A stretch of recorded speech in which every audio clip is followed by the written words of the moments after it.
dia mah aya bahan bekah kendalanya.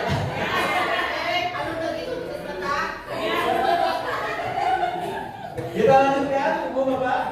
Kita masuk ke materi inti tentang budaya positif di lingkungan sekolah.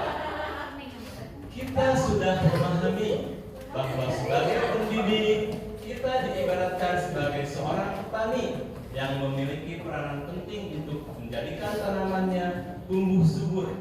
Kita akan memastikan bahwa tanah tempat tumbuhnya tanaman adalah tanah yang cocok untuk ditanami. Ki Hajar Dewantara menyatakan bahwa kita ambil contoh perbandingan dengan hidup tumbuh-tumbuhan seorang petani atau dalam hakikatnya sama kewajibannya dengan seorang pendidik yang menanam padi misalnya hanya dapat menuntun tumbuhnya padi. Ia dapat memperbaiki kondisi tanah, memelihara tanaman padi, memberi pupuk dan air, membasmi ulat-ulat atau jamur-jamur yang mengganggu hidup tanaman padi dan lain sebagainya. Nah ini, jadi kalau kita diibaratkan sebagai petani, murid-murid kita sebagai benih, kita harus telaten merawat. Murid kita, benih kita, misalkan kurang berkualitas, insya Allah kalau petaninya telaten, merawat, menyiram, memupuk, nanti akan jadi tanaman yang tumbuh subur.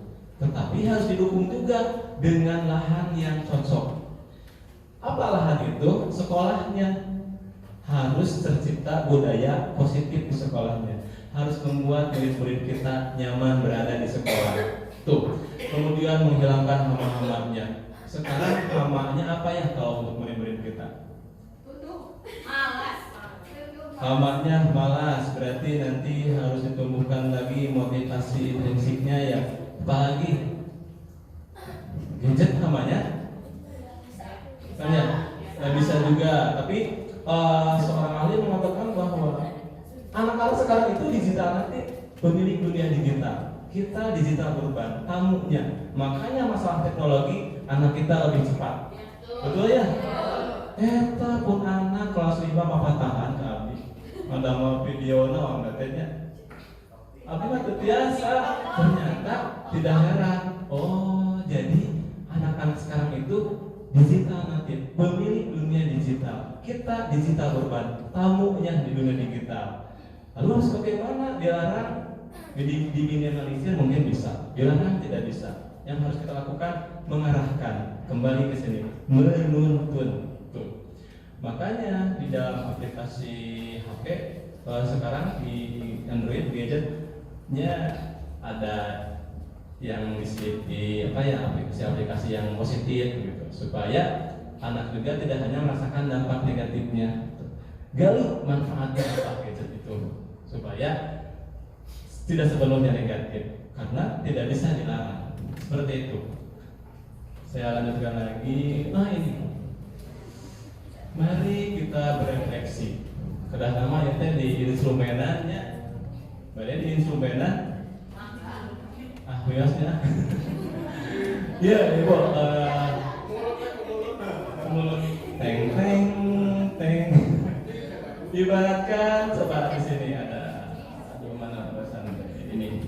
Ibaratkan kita sebagai petani, apakah kita sudah memperhatikan kondisi tanah, memelihara tanaman padi, memberi pupuk dan air, membasmi ulat-ulat atau jamur-jamur yang mengganggu hidup tanaman kita? Lalu kita bayangkan, apakah tanaman atau murid-murid kita sudah dirawat dengan baik? Lingkungan tempat mereka tumbuh sudah membuat mereka tumbuh subur, dan lahan tempat mereka menjalani hari-harinya sudah membuat mereka nyaman. Kemudian mari kita bayangkan kondisi kelas kita. Ayo, boleh pejamkan mata. Di kelas kita ada berapa? Oh, 32. Laki-lakinya ada berapa? Perempuannya ada berapa?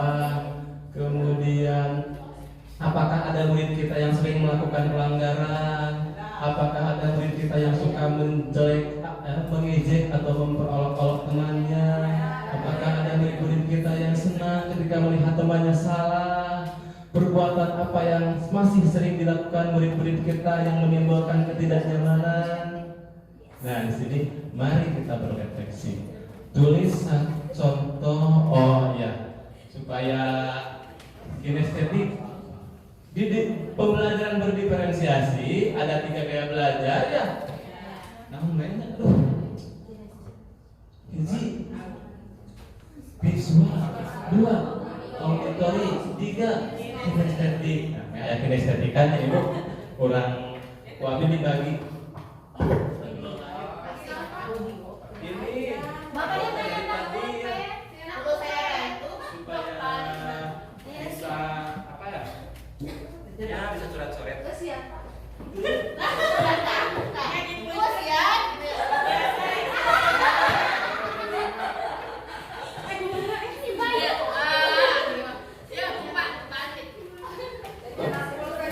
Ya tambahan supaya oleh-oleh.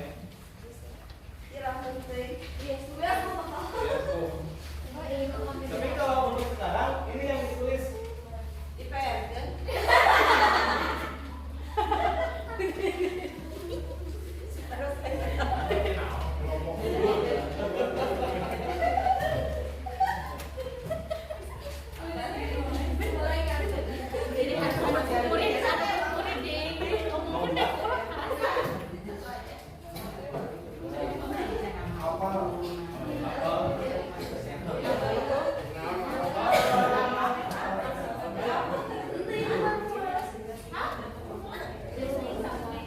tulis satu contoh perbuatan apa yang masih sering dilakukan murid-murid kita yang menimbulkan ketidaknyamanan di kelas. Tuliskan jawabannya dalam sticky note yang sudah dibagikan. Oh enggak, nanti di tulisan saja. Kalau saya juga sama tadi ikut berefleksi. Contohnya masih SMS seperti saya itu senang melihat orang lain salah begitu. Jadi ada sesuatu disuruhkan. Nah itu. Jadi berarti yang saya refleksinya itu murid-murid saya masih SMS.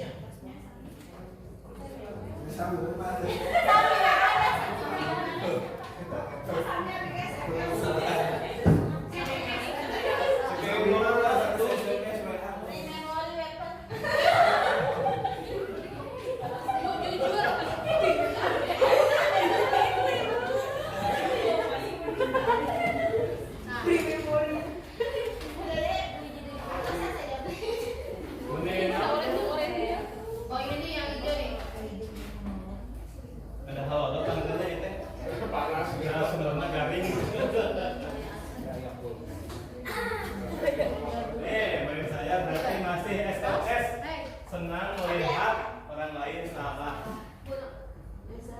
Muridnya Yang disingkat.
Terima kasih sebelumnya dan nanti pas pulang dari sana terima kasih sesudahnya. Ayo kinestetik ame tertuluh deui.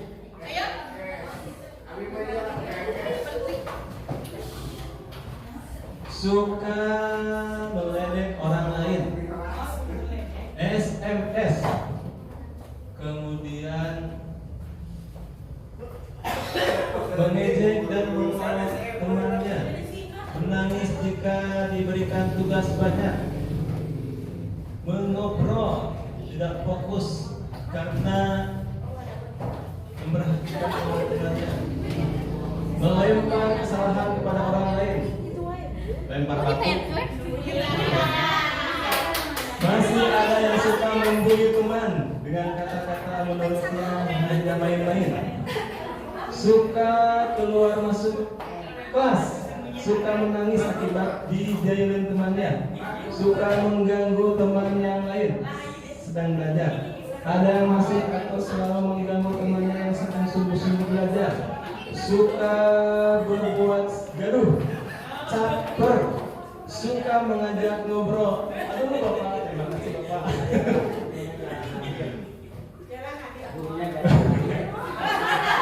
Tertawa ketika ada teman yang jatuh, suka ribut,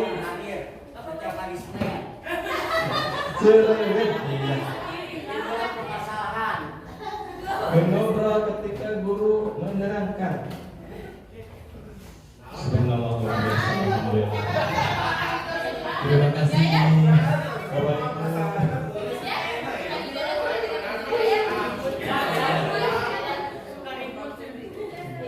Bapak Ibu, terima kasih. Aduh, asa iya kita asa bahagia.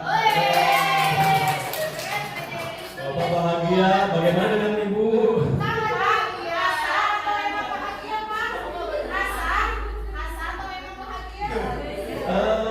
Menuju kebahagiaan sesungguhnya. Bahagiakan lagi. Nah, tadi apa ya? Cobalah buka. Coba buka topengnya. Kita lihat. Boleh kita sama-sama baca dulu. Anda dan teman Anda akan melakukan kegiatan cobalah buka. Anda adalah A. Berarti ada yang jadi A. Tugas A adalah menghafalkan salah satu tangan Anda. Coba Anda bayangkan bahwa Anda menyimpan sesuatu yang sangat berharga di dalam kepalan tangan Anda. Anda perlu menjaga benda tersebut sekuat tenaga Anda karena begitu pentingnya untuk kehidupan Anda. Tugas B atau rekan Anda mencoba dengan segala cara untuk membuka kepalan tangan Anda. Teman B boleh membujuk, menghardik, mengintimidasi, memarahi, menggoda, menggelitik, bahkan menawari Anda uang agar Anda bersedia membuka kepala tangan teman. Boleh berpasangan berarti Bapak Ibu. Boleh. Siapa yang jadi A, siapa yang jadi B?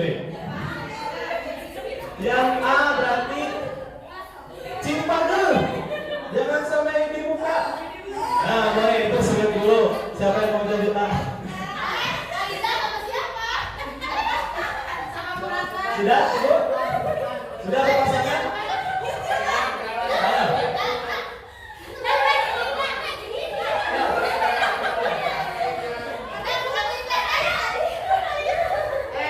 Jadi itu bukan kepalan tangan, jadi para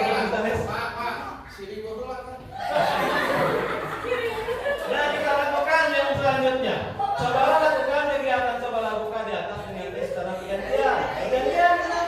Masing-masing A dan B memiliki waktu 30 detik saja. Sudah itu diskusikan kegiatan ini dan coba jawab pertanyaan-pertanyaan di pagi secara mandiri dan diskusikan kembali dengan rekan Anda B. Bandingkan jawaban Anda.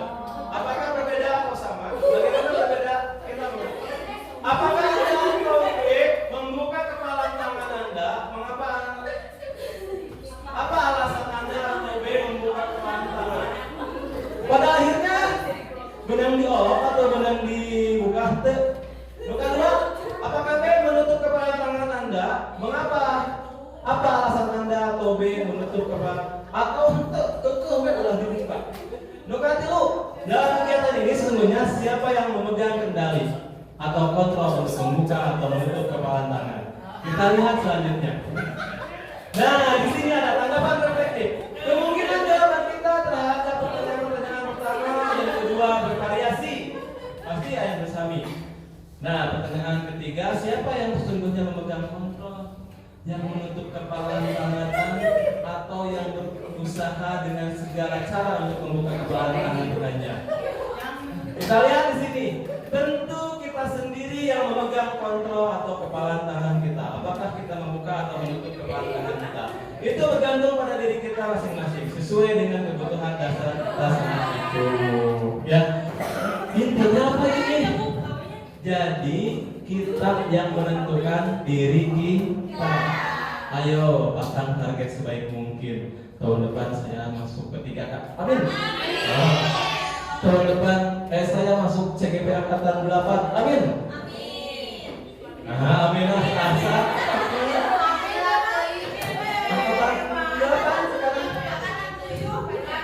Angkatan 7 ya. Ibu sedang menunggu ya. Amin, mudah-mudahan servisan benefit nanti. Target sebaik mungkin ya. Dan mudah-mudahan menjadi doa. Kenapa? Yang memegang diri kita, kendali kita adalah diri kita sendiri. Saur abdi teh tadi teh kabusri. Aku tahu ku takkan bisa menjadi seperti yang kau minta. Kau maksa aku gitu. Kalau orang mbak iya. Aku adalah aku. Aku cinta aku. Nah, di sini ada perubahan paradigma. Bagaimana seorang bisa berubah dari paradigma stimulus respon ke pendekatan teori kontrol. Ayo, Bulia, kita sama-sama baca. Ini teori kontrol dan stimulus respon. Amerika paradigma kan berpikir stimulus respon. Stimulus respon itu dampak akibat. Ya, sekarang kita lihat satu-satu. Stimulus respon, realitas kebutuhan kita sama. Teori kontrol, punten, orang teh benten-benten kebahagiaan teh. Datang itu, iya. Kemudian semua orang melihat hal yang sama. Setiap orang, so teori kontrol memiliki gambaran berbeda. Saur batur itu seorang kieu. Nah, saya tahu bingung dia tuh gitu teh. Kan semua orang punya pilihan masing-masing. Ini di sini. Budaya kecewa ya tidak lagi mau kepala sekolah. Di sini lihat, kita mencoba mengubah orang agar berpandangan sama dengan kita. Orang hal itu. Nah iya ibu, kita mencoba mengubah orang agar berpandangan sama dengan kita. Di sini kita berusaha memahami pandangan orang lain tentang dunia. Jadi selanjutnya perilaku buruk dilihat sebagai suatu kesalahan. Cukuran deh. Dasarnya saya tahu itu padahal mah semua perilaku memiliki tujuan. Buat ini batur teh gitu teh gitu. Saya tahu tadi keberangan misalkan. Nanti dia mau dulu penggerak. Buat ini sedang diuji kemanusiaannya di jalan tadi kayak bis ya. Perilaku orang sisi kemanusiaannya tidak terketuk tinggal anu ngajobrak ya. Jadi intinya apa saur Pak Ustadz Pak? Husnuzon ya, tabayun. Berikutnya ini sudah makna kata disiplin. Nah ini disiplin. Kita suka berpandangan bahwa disiplin itu konotasinya negatif ya, peraturan gitu, disiplin, peraturan ketat dan lain-lain. Nah, yang sedang kita kita bangun sekarang adalah disiplin positif. Di sini ada contoh. Budi merupakan murid kelas 4 yang rajin dan selalu mengerjakan tugas tepat waktu. Apabila Budi sudah memiliki disiplin positif, maka motivasi Budi rajin dan selalu mengerjakan tugas tepat waktu adalah yang mana ini? Jawabannya upami Budi terus disiplin positif. Apa? Apakah menghindari hukuman? Atau ingin dipuji teman? Atau merasa bertanggung jawab? Atau ingin dipuji oleh guru? Merasa bertanggung jawab. Kita misalkan ketika jam belajar kalau di kelas, apakah merasa tanggung jawab atau ada motivasi yang lain? Berarti kalau disiplinnya sudah positif, pasti ya merasa sudah tanggung jawab. Itu yang sedang kita gali kepada murid-murid kita. Semoga murid-murid kita memiliki disiplin positif seperti itu. Berikutnya, nah ini nilai kebajikan universal. Nilai kebajikan universal itu jadi yang sudah disepakati ya, kebaikan-kebaikan yang sudah disepakati kita percepat saja kepentingannya. Contoh nama nu harieu ibu tah cinta Tuhan. Kenapa ini kan perpaduannya dengan teori-teori barat, tapi yang kita ambil yang positifnya saja dapat dipercaya. Terus nantinya ini yang positif-positif, empati. Nah ini empati yang sudah krisis sekarang itu ya. Empati, apa itu empati? Bayangkan kita ada di posisi orang itu misalkan ya, ibu mah tengah rasakan ke abi itu apa pengaruh tuh kan.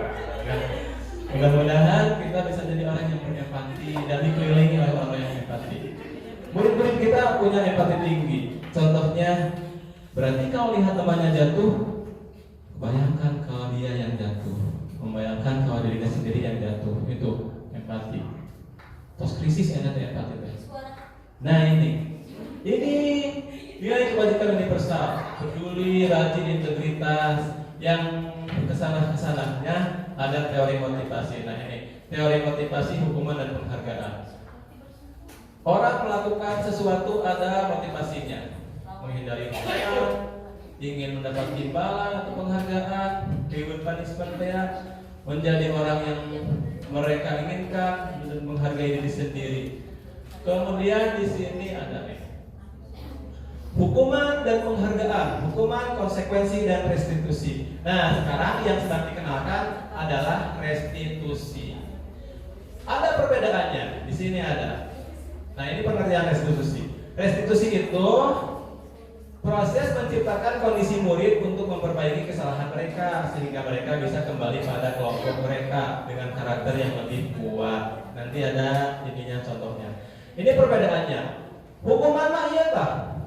Sesuatu yang menyakitkan harus terjadi. Beda dengan konsekuensi. Konsekuensi ini Pak, kamu tahu tidak konsekuensi kalau kamu terlambat? Itu. Tapi kalau hukuman, anak tiba-tiba disuruh apa? Itu hukuman. Spontanitas. Lari siap 4 keliling, itu hukuman. Restitusi ini lebih tinggi lagi dari konsekuensi. Ini harus ada rencana ke depan, tindak lanjut yang lebih baik. Itu restitusi.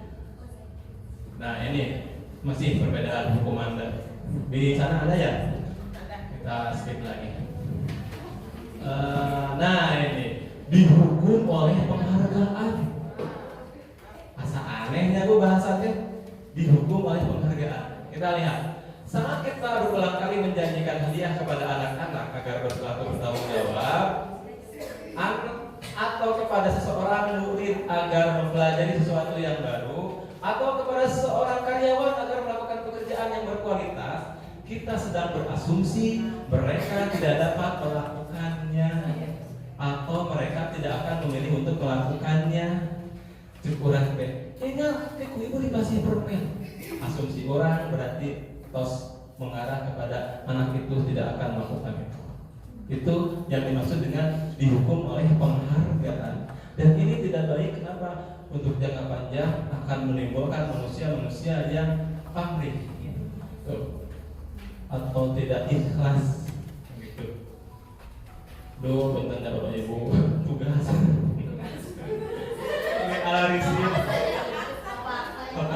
Berikutnya keyakinan kelas. Nah ini keyakinan kelas. Mengapa keyakinan kelas? Mengapa tidak peraturan kelas atau tata tertib kelas? Jawablah pertanyaan-pertanyaan berikut. Mengapa kita memiliki peraturan tentang penggunaan helm pada saat mengendarai kendaraan beroda 2 atau motor? Kemungkinan jawaban Anda adalah untuk keselamatan. Mengapa kita memiliki peraturan tentang penggunaan masker dan mencuci tangan setiap saat?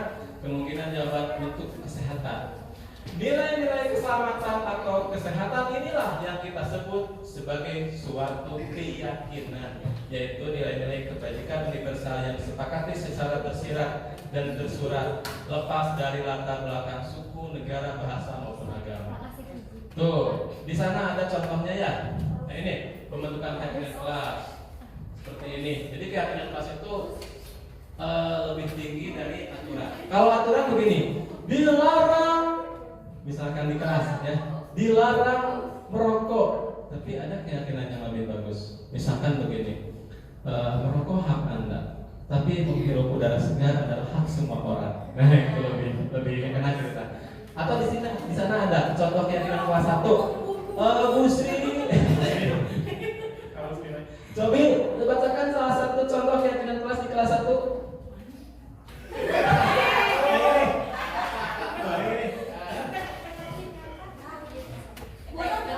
Setiap anggota kelas perlu belajar.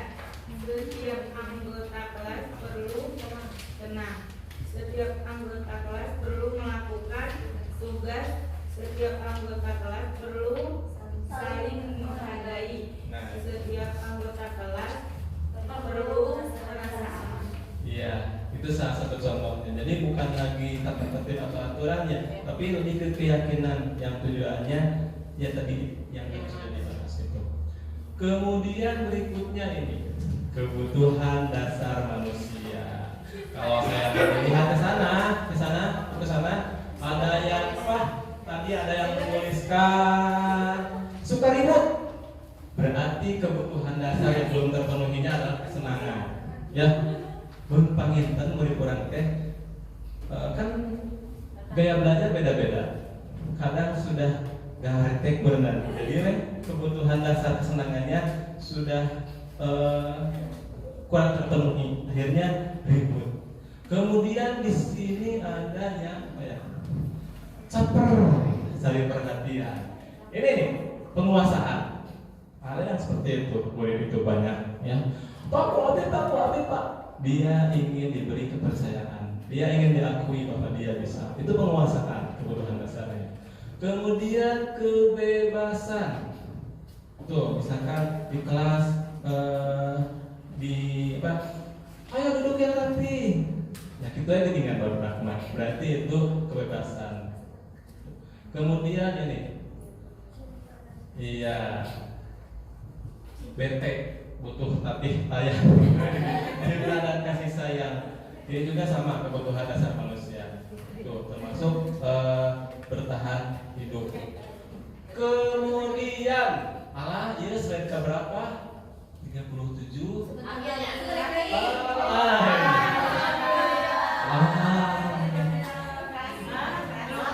Meningkatkan sewa, nah ini restitusi atau 5 posisi kontrol. Ayo, ketika murid kita melakukan kesalahan, kita ada di posisi mana? Nah, penghukum. Kemudian pembuat merasa bersalah. Kamu tidak kasihan sama bapak? Senangnya kalau bapak ditegur ke sekolah, gara-gara kamu tuh. Nah, itu membuat anak merasa bersalah. Dan anak akan merasa hidupnya tidak berharga. Apa gunanya saya hidup? Saya hanya seorang pembuat kesalahan. Berikutnya sebagai teman. Nah ini biasanya sering ya kita lakukan. Kamu terlambat ya sebagai teman. Tuh. Sebagai pemantau. Dan terakhir sebagai manajer. Yang terbaik ada di posisi mana? Saya pernah bertanya begitu sama fasilitator. Ibu, kadang-kadang di kebun teh itu budak-budak kebal. Kebal teh, ari di rumahna ku kolotna teh kasan. Ari di sekolah ku urang dina nenek, aku teu apal. Jadi kebal. Jadi sesekali saya menjadi ada di posisi kontra penghukum. Aisyah fasilitator teh tujuannya disiplin positif tuh tujuannya ya, dan tujuannya membina supaya murid kita tadi ya tanggung jawab, disiplin positif, lain hoyong dipuji, lain hoyong lain sir dihukum. Ada video lagi Bu, ini sebagai visualisasi dari 5 posisi kontrol tadi. Nah di sini ada. Ya mah videonya saya di kementerian di SNSP. Salam bahagia Ibu dan Bapak Guru hebat. Dalam penerapan disiplin positif restitusi, salah satu program yang dikembangkan adalah 5 posisi kontrol. 5 posisi kontrol dalam restitusi adalah proses perjalanan seorang pendidik agar dapat mengenali dirinya. Pada video kali ini, kita akan membahas tentang 5 posisi kontrol yang dikembangkan oleh Diane Gosson dan contoh penerapannya.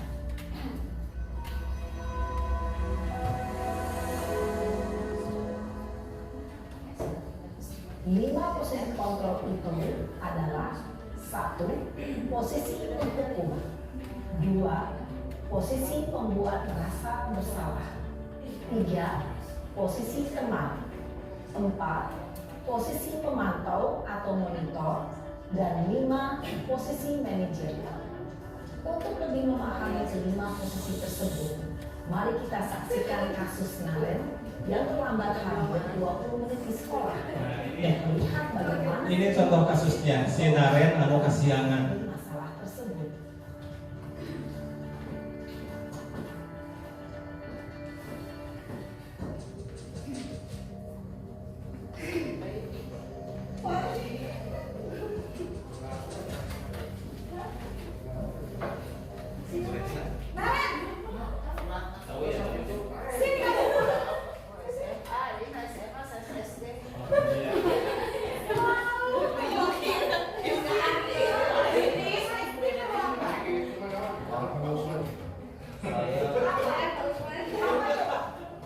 Alasan kamu apa lagi?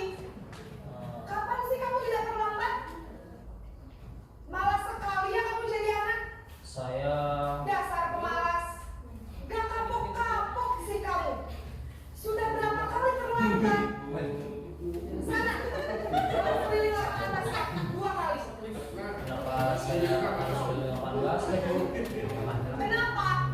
Kamu melawan ibu? Berani-beraninya jawab. Sudah terlambat, masih berani jawab pula. Sekarang, keliling lapangan basket 5 kali sekalian. Siap apa? Cepat. Pergi sana ke lapangan basket. Posisi penghukum biasanya berbicara dengan nada tinggi, menghardik, menunjuk-nunjuk, menyakiti, dan menyindir. Hukuman bisa berupa psikis. Ibu dan bapak guru hebat, dampak yang terjadi pada murid ketika murid berada pada posisi penghukum adalah murid cenderung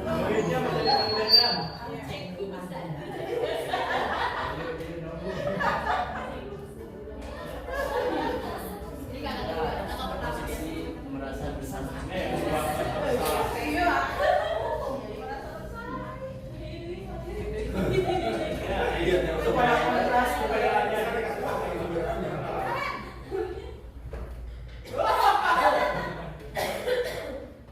Selamat pagi Bu.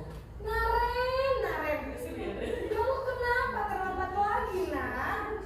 Ya Tuhan, Naren, kamu senang ya bikin ibu susah ya?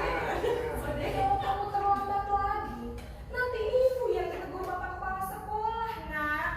Disangka ibu tidak bisa membina kamu. Duh, gimana ini? Duh, Gusti Naren. Kamu suka ya kalau ibu ditegur bapak kepala sekolah? Terus, sekarang ibu harus tulis apa yang di buku absen? Ibu harus apa coba? Maaf Bu, maaf sekali. Ya sudah, lain kali jangan bikin ibu susah lagi ya nak ya. Ibu tidak akan kuat lagi kalau kamu begini terus. Kalau ibu gak laku bapak pasti. Sana cepat kelas. Maaf ya Bu, maaf sekali. posisi membuat rasa bersalah, berbicara dengan nada tenang, cenderung lembut. Namun, kata-kata yang diutarakan membuat murid merasa menjadi orang yang gagal, memandang buruk dirinya sendiri, merasa tidak berharga, dan tidak sanggup membahagiakan orang lain. Ketika guru mengambil posisi pembuat rasa bersalah, murid akan menganggap dirinya yang bersalah dan ia akan menyimpan emosi negatif tersebut di dalam dirinya.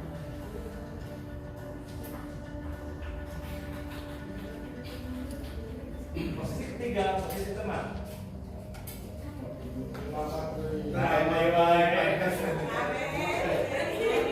Naren,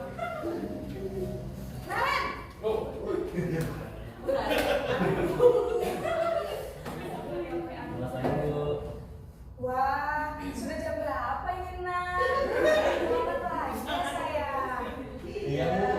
Tadi ibu saya juga bangunkan saya Bu. Kamu malah menyalahkan ibu kamu.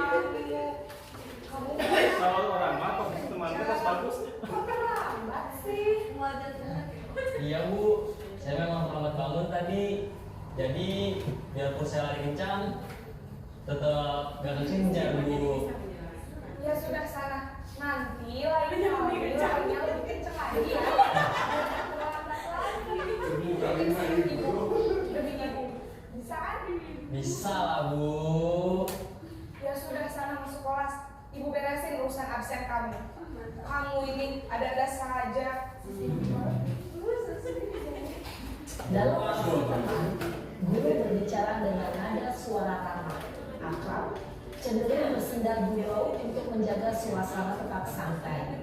Murid akan merasa senang, aman, dan akrab dengan guru. Identitas yang tercipta adalah identitas sukses atau berhasil. Namun, perlu diingat, karena ini masih dorongan eksternal, maka ada faktor ketergantungan dari murid kepada orang tertentu.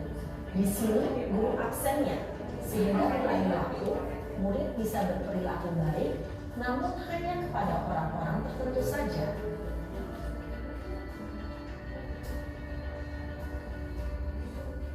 Ini posisi kontrol yang keempat. Tos kasihangan lewat. Naren,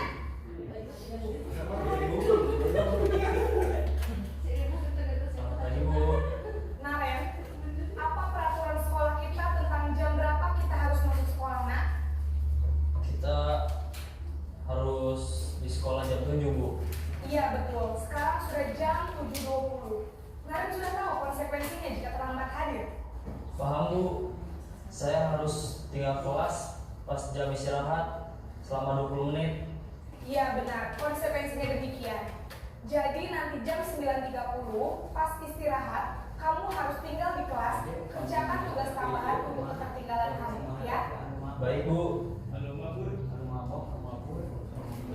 Posisi pemantau mengandalkan penghitungan atau data untuk mengontrol murid. Guru mengarahkan murid berdasarkan peraturan dan konsekuensi.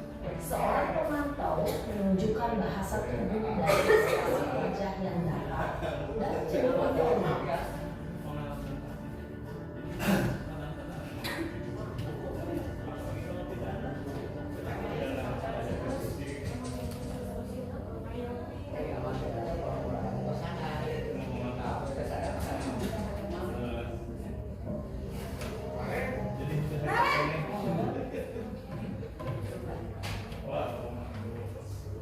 Selamat pagi Bu. Selamat pagi Naren. Maaf Bu, saya terlambat. Iya, sekolah masuknya jam 7, sekarang sudah jam 7.20. Jadi sekarang bagaimana ini Naren? Maaf Bu, saya lupa setelah saya sekolah. Baiklah, menurut kamu, kira-kira sekolah yang mana yang harus ditingkatkan? Menghargai diri sendiri dan orang lain mungkin ya Bu. Setuju. Jadi, apakah Naren meyakini prinsip saling menghormati tersebut? Iya Bu, saya meyakininya. Apakah Naren bersedia memperbaiki masalah keterlambatan ini? Bersedia Bu. Bagaimana kamu akan memperbaiki masalah keterlambatan ini?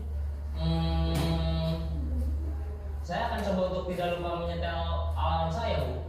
Baik, kalau Naren lupa menyetel alarm di rumah, ada orang yang kira-kira bisa bantu mengingatkan tidak? Ada Bu, kakak saya, Kak Emma. Ada lagi selain Kak Emma? Selain Kak Emma, ada ibu saya. Baik, jadi yang mengingatkan Naren adalah Kak Emma dan ibu kamu ya? Kira-kira akan mulai setel alarm kapan nih Naren? Setelah pulang sekolah, akan segera saya lakukan. Baik, jadi Naren akan setel alarm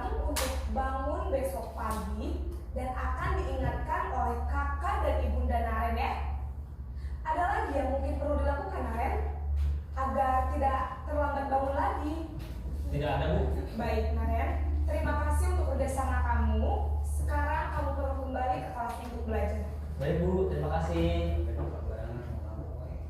Posisi manajer adalah posisi kontrol yang disarankan untuk membimbing murid memiliki Iya. sikap disiplin Nah ini yang baik, disarankan. yaitu murid yang mandiri, bertanggung jawab, dan dapat memecahkan masalah. Tujuan dari posisi ini adalah agar murid dapat berefleksi atas tindakannya. Guru akan dengan tulus memberikan pertanyaan-pertanyaan bermakna, sehingga membuat murid dapat belajar dari kesalahannya dan mencari sebuah solusi untuk menyelesaikannya.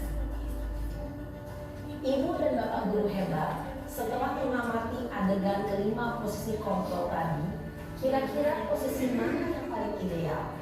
Posisi mana yang dapat menunjang motivasi intensif murid? Ya, tentu posisi manajer. Posisi ini memang posisi ideal yang ingin dituju setiap pendidik.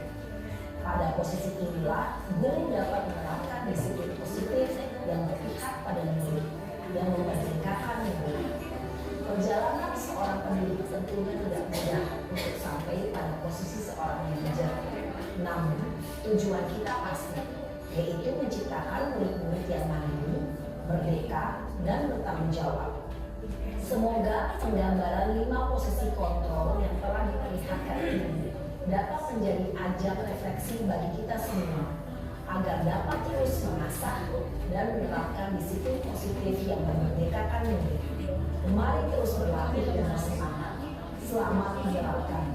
Salam dan bahagia Ibu dan Bapak guru hebat.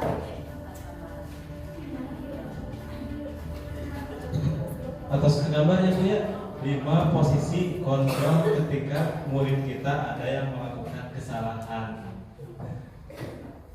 Tapi mah 3 nama seringan kahiji tukang nyarekan penghukum ya, setahap demi setahap kita perbaiki gitu ya.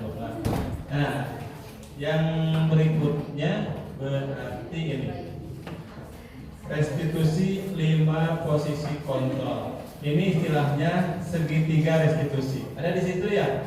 Jadi ketika kita mau menindak murid kita yang melakukan kesalahan, ini yang dilakukan segitiga restitusi. Pertama ada validasi tindakan yang salah.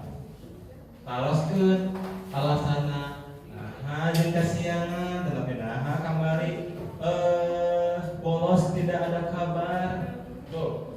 Jadi itu validasi. Kemudian ada menanamkan keyakinan.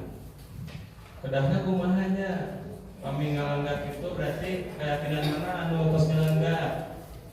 Dan yang terakhir menstabilkan identitas. Dikuatkan lagi. Ya, dikuatkan kembali, disemangati supaya tidak melakukan kesalahan yang berulang. Nah, ini ada satu lagi. Ini contohnya. Nah, ini sama praktek pelaksanaan segitiga restitusi.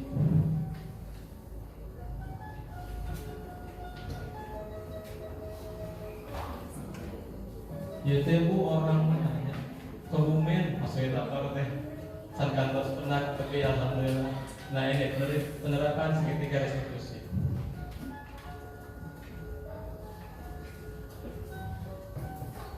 Kasus kurikulum sekolah. Skip ah. Waalaikumsalam.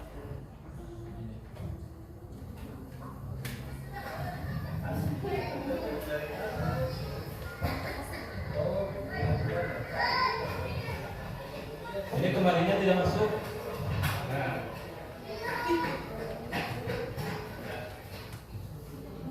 Waalaikumsalam.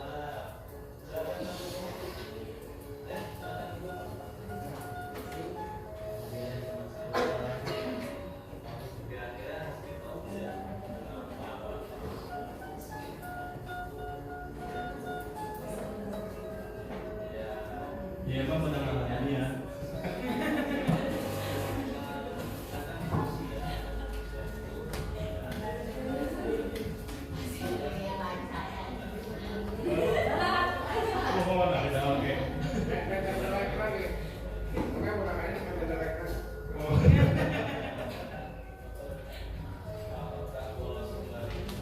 Alhamdulillah Abdi kata nilainya jadi mengalami turun kelas. Menuju kemarin mah 12 angkatan, ayo we kelas genep.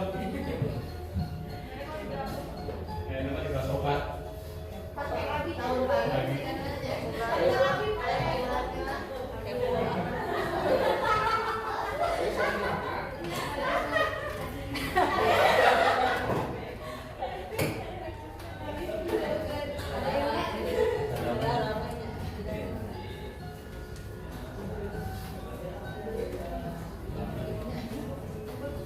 Jadi anak itu buat dia tidak merasa bersalah, tapi dia punya rencana perbaikan ke depan.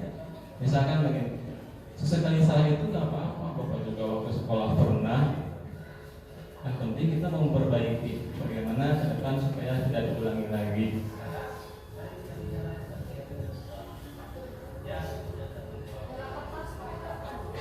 Apa? Ya kan kasihan skenario mana? Malah mepet harus segera dikumpulkan tugasnya.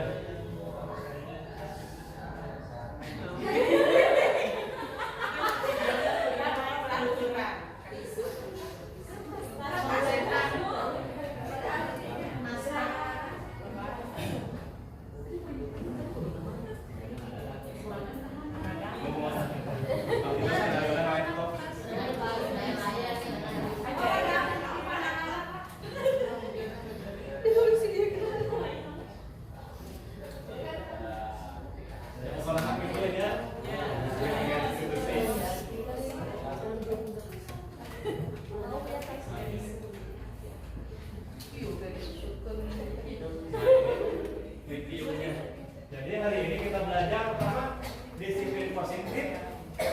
Mungkin ya, mudah-mudahan kita bisa sedikit demi sedikit menumbuhkan disiplin positif ke murid-murid kita.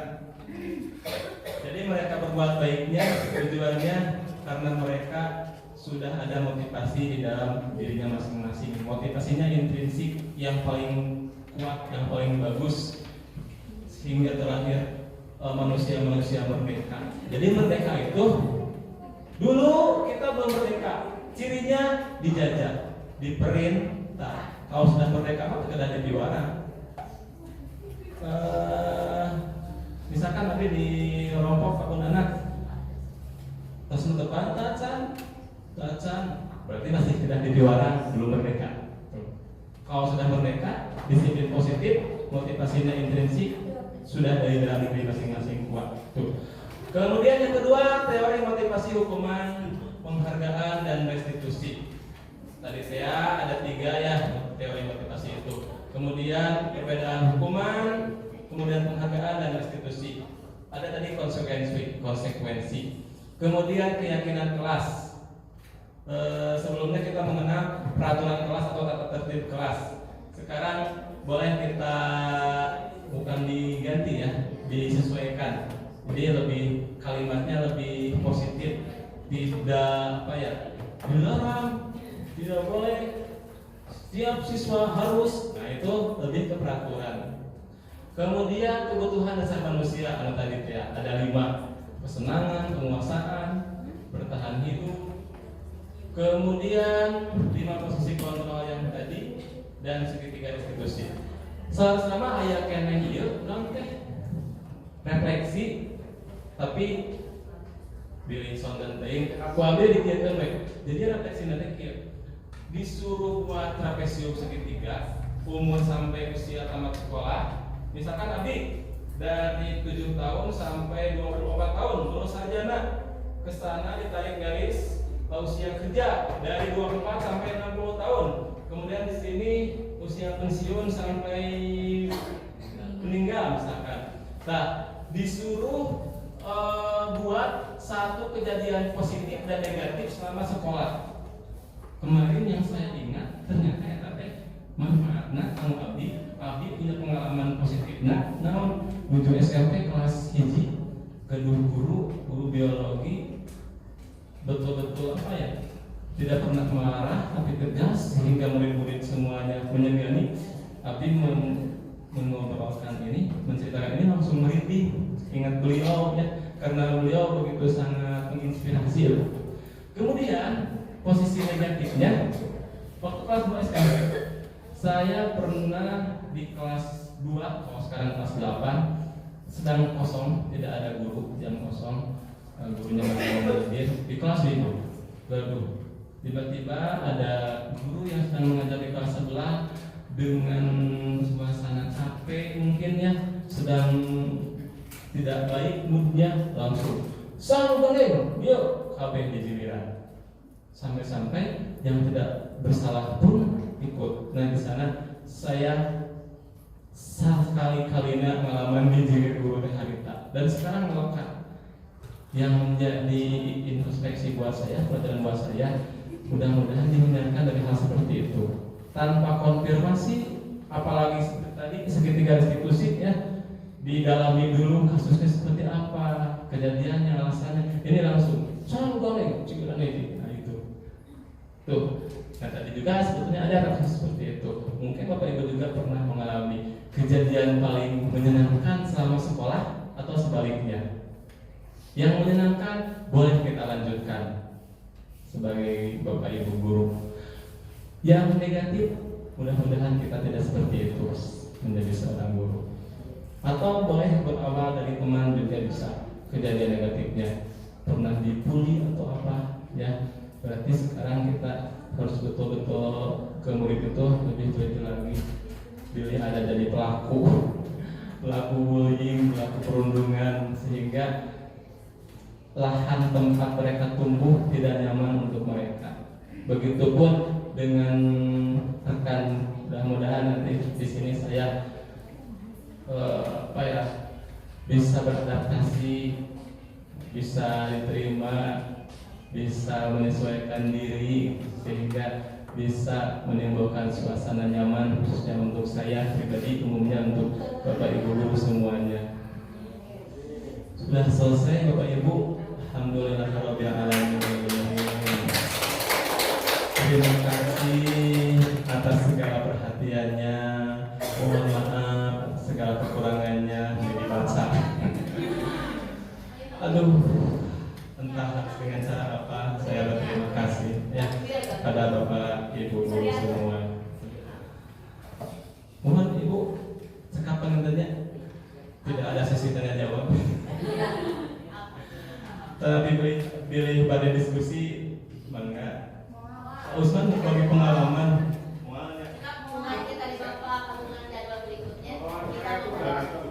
Kumaha? Oh gitu.